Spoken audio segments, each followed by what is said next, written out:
Y'all have seen this guy on Red Rising, Mr. Matt Mullins. We're gonna talk a little deer hunting, go into some deep dive into some hunts. And obviously, you see these guys shoot a lot of whitetails, man. How was y'all season this year, buddy?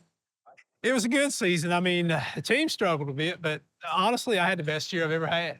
No, well, yeah. Season of a lifetime. And I honestly believe it was probably my dad watching out for me. I lost him a year ago yesterday. I mean, yeah. And man, that was our thing, chasing whitetails. right. We lived, breathed, done it just like you and your daddy, like Pawpaw. Right. And you can imagine what it'd be like trying to do without him. So Man, it was tough. I needed to pick me up. And I said, you know what? I'm just going to go out, have fun this year. Yeah. If I shoot a deer, I do. If I don't, so be it. And good Lord bless me. And my daddy's watching down, and I had a heck of a year.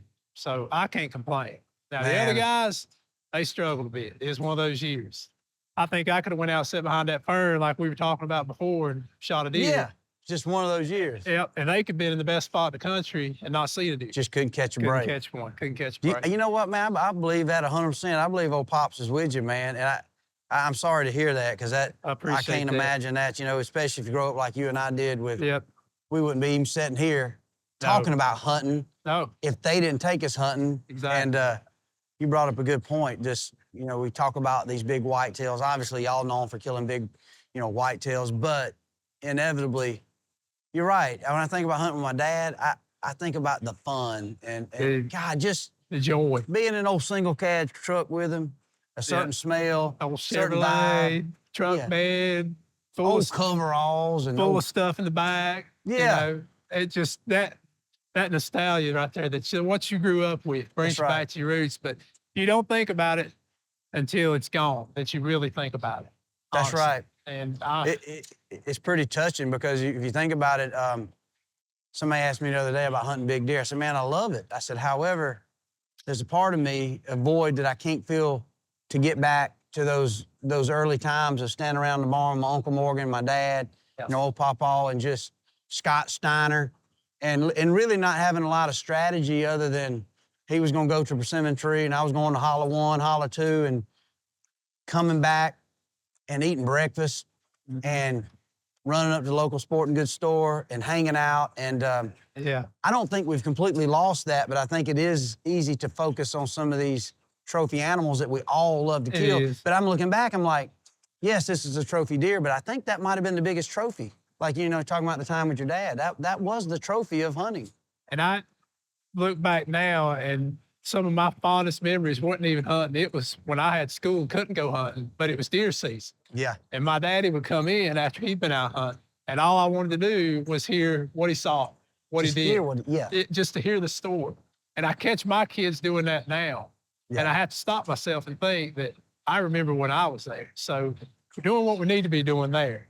Got to get that next generation where they need to be. That's right. And teach them that same thing that your dad taught you. I mean, it was a togetherness.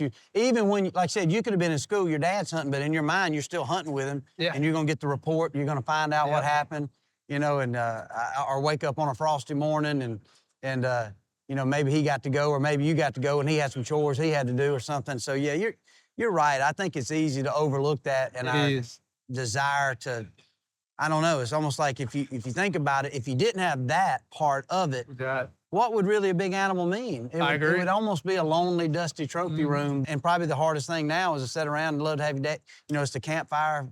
If you could kill 10 more booners next year or have 4 more campfires with Pops, what would it be? And it's such an easy question to say. I'd take the campfire. Everybody asked me, all year this year, hey, what was your best hunt? Would you trade one of them? And I said, I'd trade any one of them to have one more hunt with my daddy. That's right. I thought, no matter how big it is. Now, I had a great year, and he's looking down on me, but kids had a good year too. But, anytime anybody asks me, what's your fondest memories, it always goes back to growing up, hunting with my daddy, my grandpa, just like you down in Booger Bottom. And, me hunting up on the East Coast, we're hunting deer like you guys, That's right. 115, 20-inch deer. That was a wall hanger right there. That's exactly right. Where I'm at. That's exactly right. So, and it's tough, man. It's tough hunting. Like you grow up in the South or the Northeast. I mean, wild deer is going to be a wild deer anywhere they're going to be, whether it's public, private, whatever. But there was something about the habitat and just the situation and amount of hunters. It was always tough to strategize and get the perfect situation because you sometimes didn't have any control over the deer. So you really were just out there spending a lot of time and you learn to make the best out of a tough situation, you know? That's what we did. And everybody asks still, hey, where's your favorite place to hunt? And it's right home, Blue Ridge Mountains. I mean, we chase those ridge runners, we call them, big mountain bucks. And they like them booger bottom deer. They hard to hunt, just like turkeys. So that's right. That's still my favorite place to hunt. There ain't no rhyme or reason where them suckers go. You can do all you want to and try to strategize. They go this way, that way, try to get some saddles on them ridges. And then the other thing people don't realize too is you get up in them mountains and hills, man, the wind ain't never steady. It's blowing every direction. Every direction but the right direction. Every time. You can look at that app until you're blue in the face. And then you get up there, you almost just like, I done got to where sometimes in Georgia now, it's like, okay, it says the wind's here, but there's a 50% chance it's going to be wrong. I'm just going to go Same way. I'll say northeast. Whatever. I'll get out there. I'm like, it's blowing southwest. Dude, I see that all the time. And them mountains, I think, make it tougher. Just thermals, just rise and swirl all the time. Yeah, no doubt. Yeah, speaking of red rising, it's just wind rising and swirling. It seems like half the time. You're right.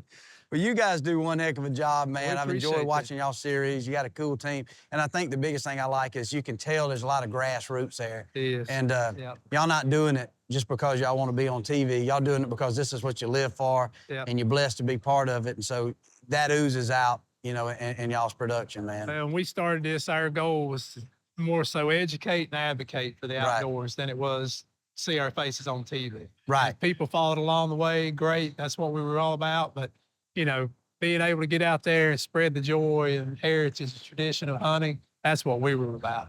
And you know what? Fun and joy is going to win over anything. I agree with that. You know, the joy and fun is what drives us to get up at 4 and climb up one of them hills or chase a big old elk out there in cold weather or drive across country or to hunt for 10 or 15 days straight. It's kind of like the ball player, the joy of hitting a home run was so great and so fun. Somebody made it so fun to play baseball that next thing you know, out there running, lifting weight, and practicing 7 days a week. I think hunting has the same time. And I always remind people as they're, you know, chasing sometimes these big mature deer. It's like, remember, man, even Chipper Jones, he started learning the joy of baseball, hitting it off a tee. So inevitably, it's and people all the time, why do you keep doing this? You might harvest, kill one animal, but you spent 75 days, daylight to dark hunting. I'm like, well, when that one experience comes together, it makes it all worth it. I'll do it all over again, but can't explain it.